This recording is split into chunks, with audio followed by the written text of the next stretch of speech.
Why did decolonization occur after WW2?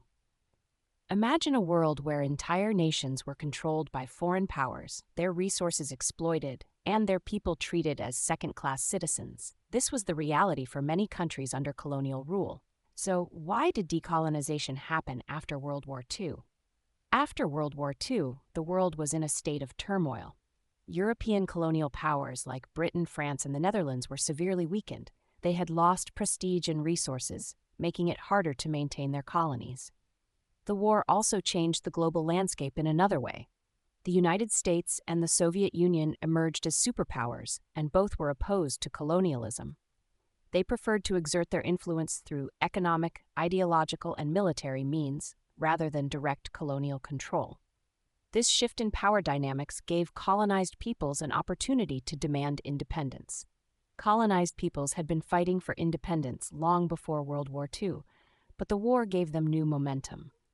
Many had been forced to fight in the war on behalf of their colonizers, and this experience made them realize they were capable of self-governance. For example, Indian soldiers fought valiantly in all theaters of the war, undermining the British claim that Indians were not ready for independence. The economic strain of maintaining colonies was another factor. The wars of independence were costly and bloody, and the public in Western Europe was war-weary and unwilling to make further sacrifices to keep their overseas colonies. The French defeat at Dien Bien Phu in Vietnam and the failed Anglo-French Suez expedition in 1956 marked significant turning points, showing that maintaining colonies was no longer feasible. The United Nations also played a crucial role. The UN's charter affirmed the principle of self-determination, giving colonized peoples a platform to voice their demands for independence. The UN even established trusts over former German and Italian colonies to guide them towards independence. In some regions, decolonization was peaceful, while in others it was marked by violent struggles. For instance, India and Pakistan gained independence in 1947 after decades of civil disobedience and activism, but this was followed by violent clashes between Hindu and Muslim communities.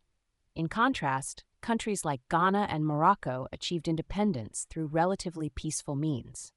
The Cold War added another layer of complexity. Both the United States and the Soviet Union competed for influence in the newly independent nations, offering different ideologies and forms of support.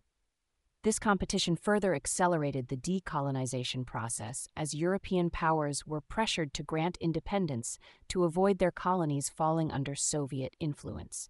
In summary, the combination of weakened European powers, the rise of superpowers opposed to colonialism, economic strain, the role of the United Nations, and the Cold War dynamics all contributed to the wave of decolonization that swept across the world after World War II.